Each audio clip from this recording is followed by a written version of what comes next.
In 1963, a school teacher in northern Michigan canceled class for 2 weeks, and nobody in town blinked. Opening day was coming, and half his boys were already gone, riding north with their fathers to deer camp. Today, that would be a scandal. Number 14 on this list once got a grown man fined $1 by his own best friends.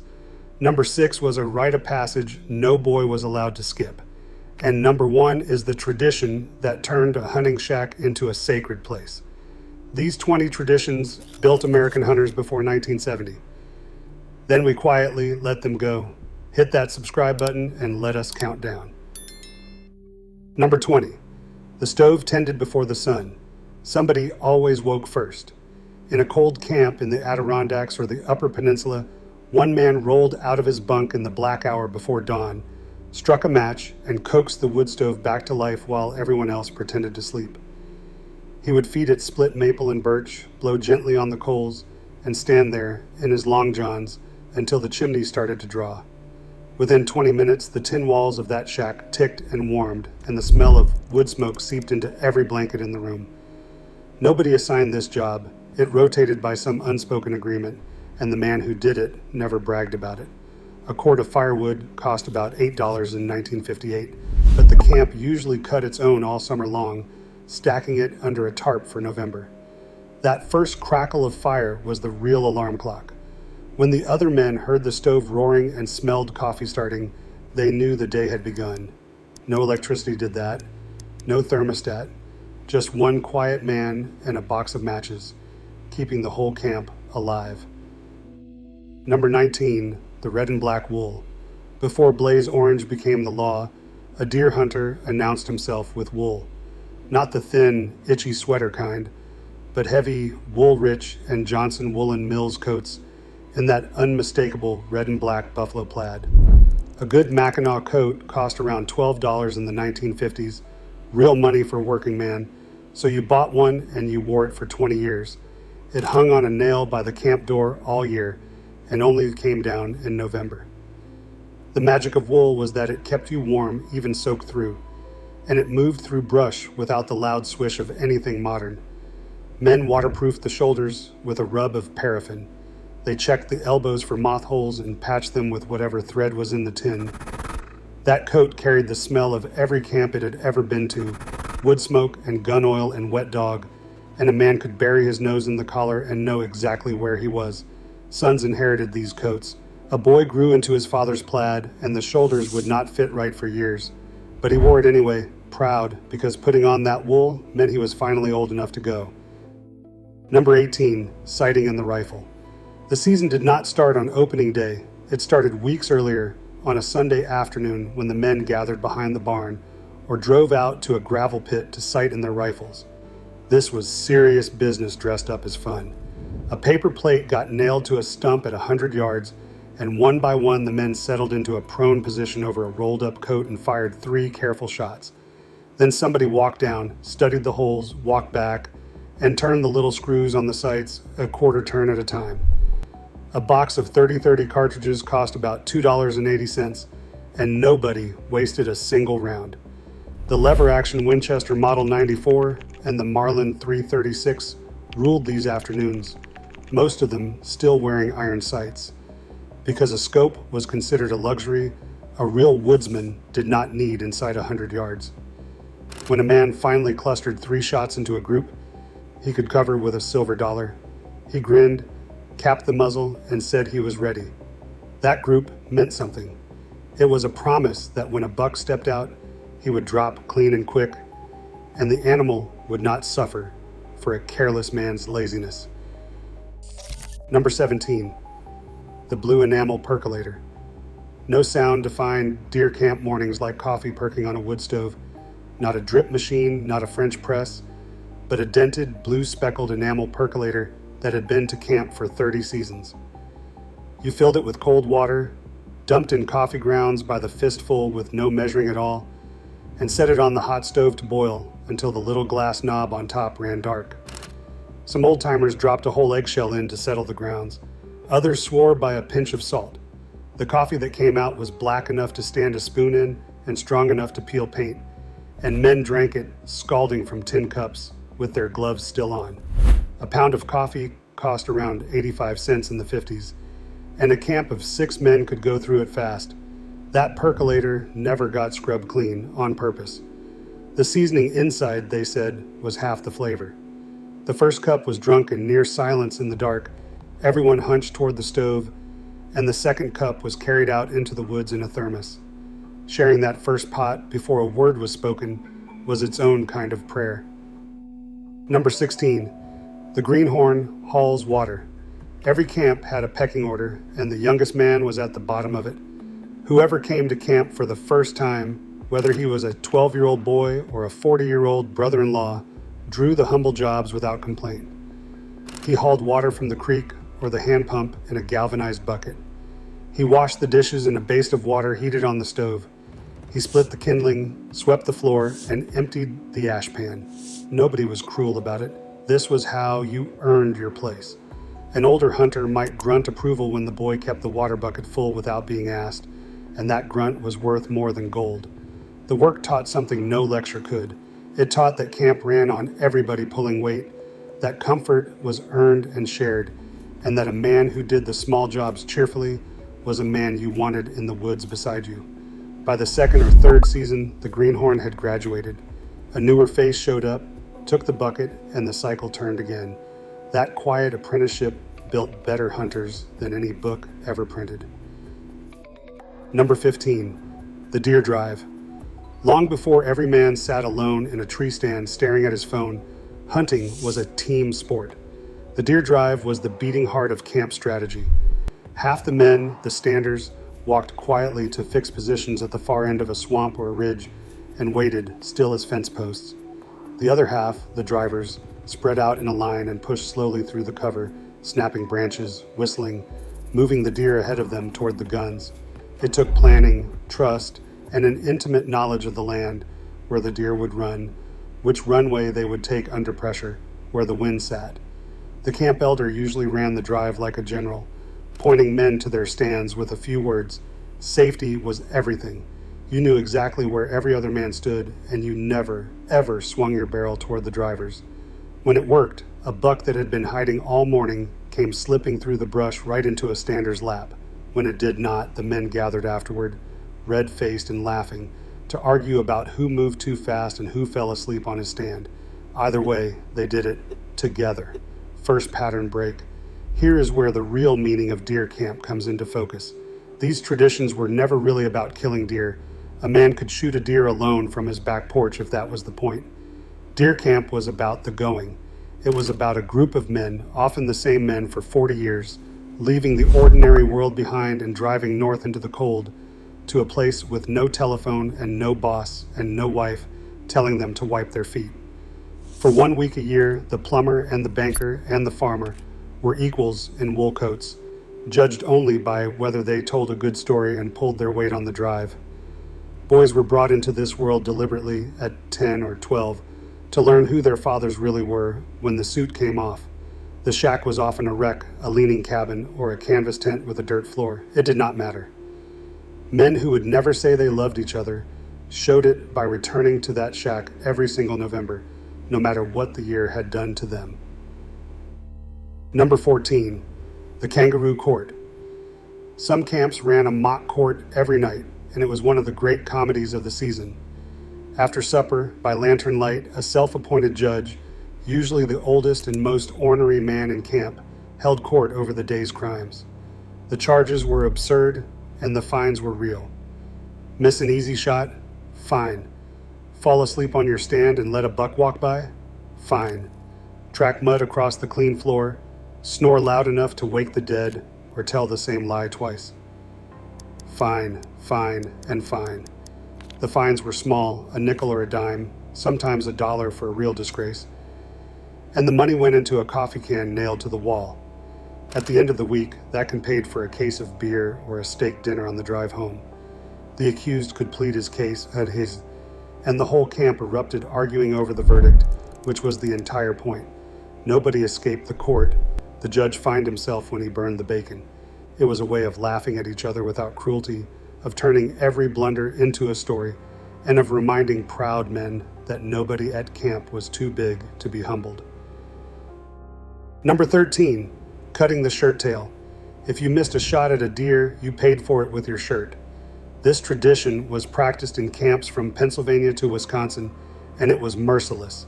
A man who fired at a buck and came back empty-handed, especially on an easy chip shot, had the back of his shirt tail ceremonially cut off with a hunting knife in front of everybody. Sometimes the amputated cloth got tacked to the camp wall with the guilty man's name and the date written on it in pencil, a permanent monument to his shame. Those walls, in old camps, were papered with decades of ragged shirt tails, a museum of missed bucks going back to the 1940s. A man could walk in and read the whole disgraceful history of his uncles and grandfathers in strips of faded flannel. Getting your shirt tail cut was humiliating and hilarious all at once. And the humiliation was exactly what made a man steady his aim the next time. It also meant nobody could quietly hide a miss. The truth came out at camp always, and you took your medicine grinning, because next year it would be somebody else standing there in a ruined shirt. Number 12, cards by lantern light. When the guns were racked and the deer was hung and supper was cleared away, the deck came out. The long, dark evenings at camp belonged to cards. In the upper Midwest, it was euchre and pinochle, played with a ferocity that would frighten strangers. Elsewhere, it was poker for matchsticks or pennies, cribbage on a board worn smooth by generations of thumbs. The Coleman lantern hissed overhead, throwing a white circle of light on the table. Men slapped cards down hard enough to make the tin cups jump, accused each other of cheating, and told stories between hands that got taller every year.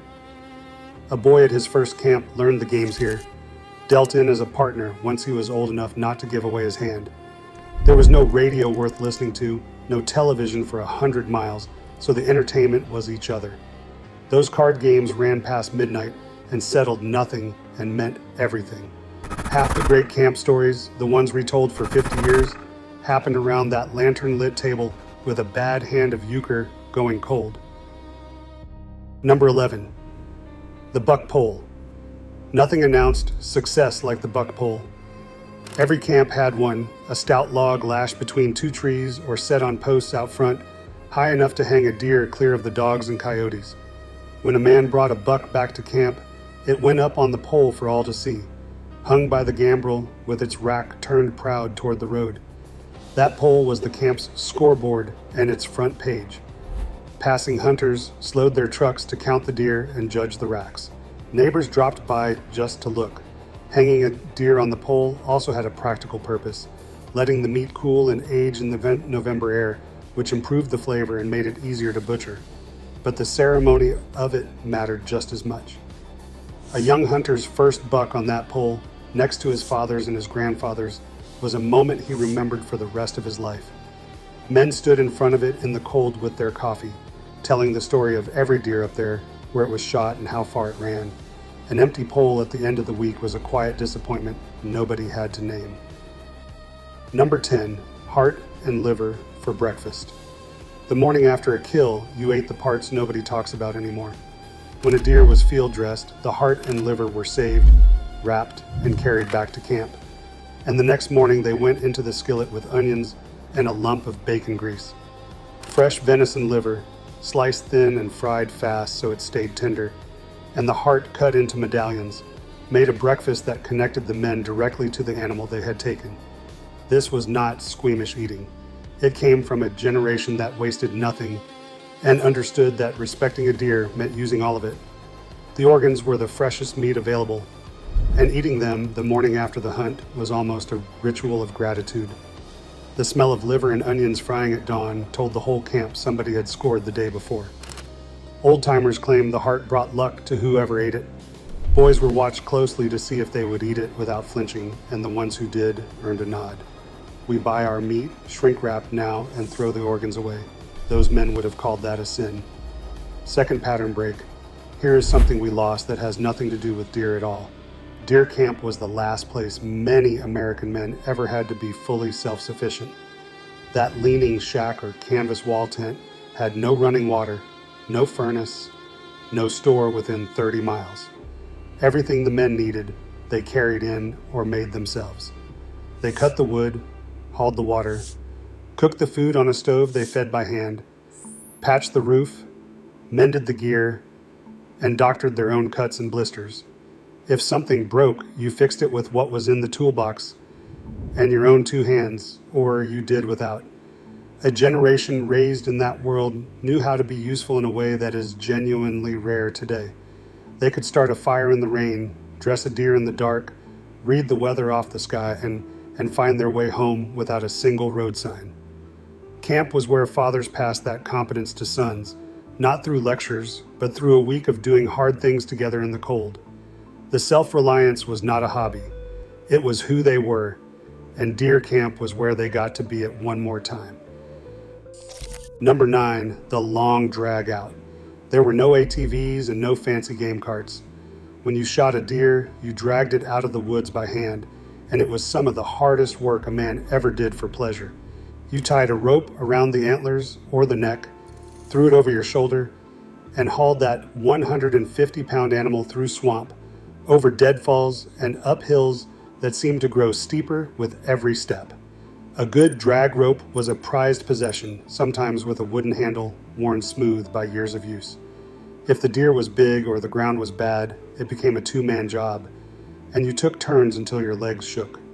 Men sweated through their wool in the 20-degree weather doing this, then shivered violently the moment they stopped. But there was a fierce pride in the drag, getting your deer out under your own power. No machine, no help you did not need was part of earning it.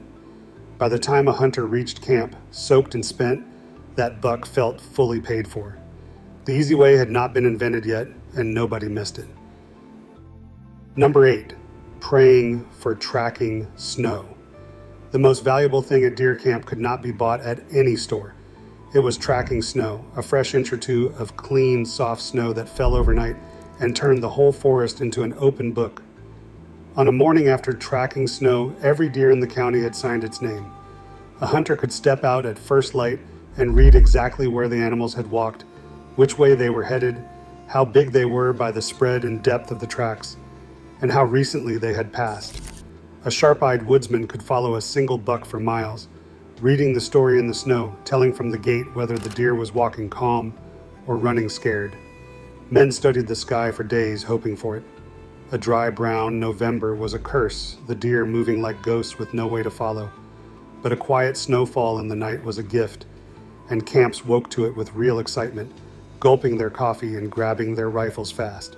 Learning to track was a skill passed down over years. An old man kneeling in the snow beside a boy, pointing out the pigeon-toed print of a big buck. That knowledge is nearly gone now. The snow still falls, but fewer and fewer men can read it. Number 7, the camp logbook.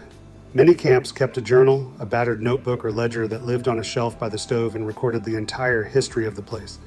Every season, somebody wrote it all down. Who came to camp, who shot what and where, how big the rack was, what the weather did, who missed, who told the best lie, who got fined in Kangaroo court.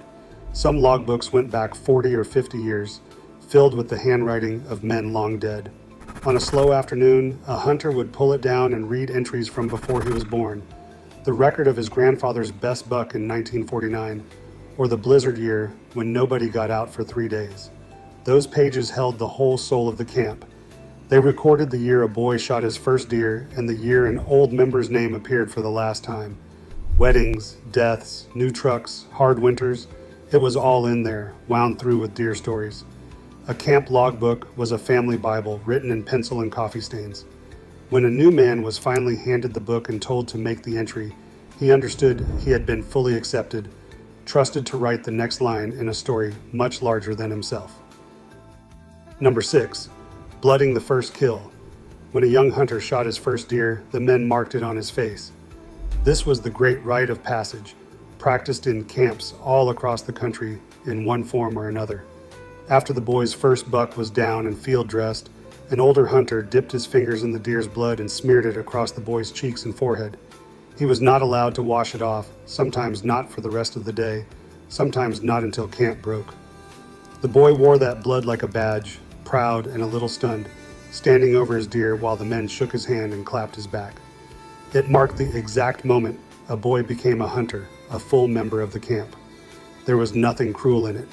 It was solemn and joyful at once, a ceremony that connected the young hunter to the animal, to the men around him, and to every hunter who had come before.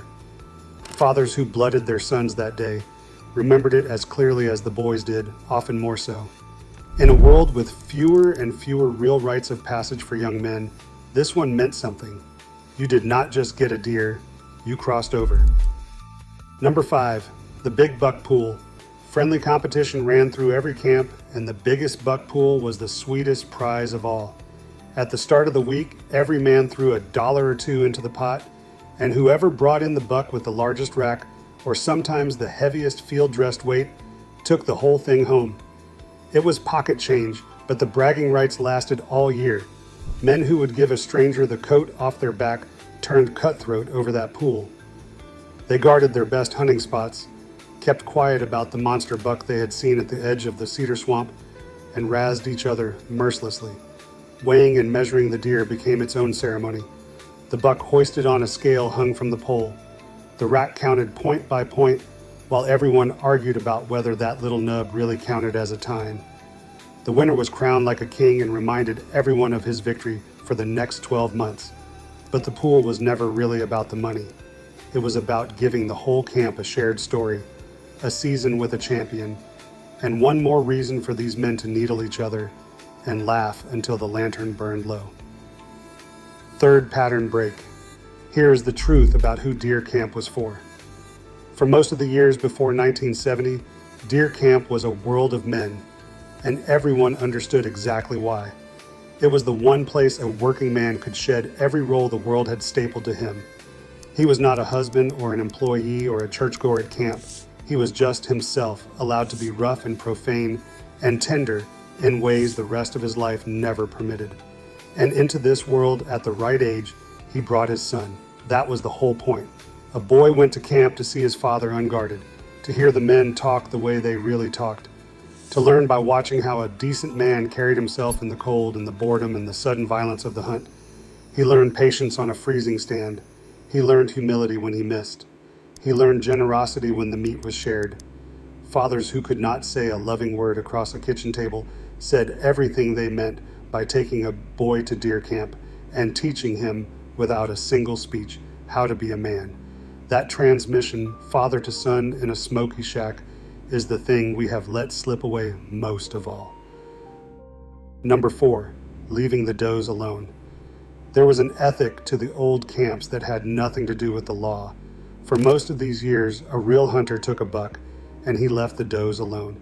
Partly this was regulation in many states, but it went deeper than that.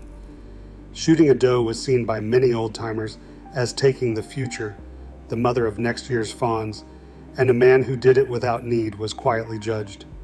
The camp valued restraint. You did not shoot the first small buck that wandered by if you were holding out for something worthy.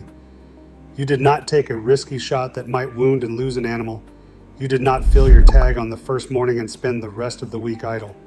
Patience and self-control were the marks of a good hunter, prized far above a quick trigger. Old men taught boys that the hunt was not about killing as much as you could, but about taking the right animal, cleanly, and being satisfied. A man who shot too much or too carelessly was not admired. He was talked about and not kindly. That restraint, that sense that the woods and the herd were a shared trust to be handed to the next generation intact, ran through every good camp like a spine. Number 3, the story told every single year. Every camp had them, the sacred stories, and they were told again every November, whether anyone asked or not. The time Grandpa dropped the biggest buck anyone ever saw, and the rack still hung over the door. The blizzard of 1951 when the truck slid off the 2-track and 4 men pushed it out at midnight. The year Uncle Ray fell asleep on his stand and woke up with a doe licking his boot. The greenhorn who fired at a stump for 10 minutes, convinced it was a bedded buck. These stories were polished by decades of retelling, the details sharpened, the laughs perfectly timed. Everyone at the table had heard each one 100 times, and that was exactly the point. The retelling was the ritual. A new man was not truly part of the camp until he had heard all the stories and could tell them himself. When an old member died, his stories became the way he stayed at camp forever. told the same way he used to tell them, in his voice as much as anyone could manage. These tales were the camp's memory and its heartbeat.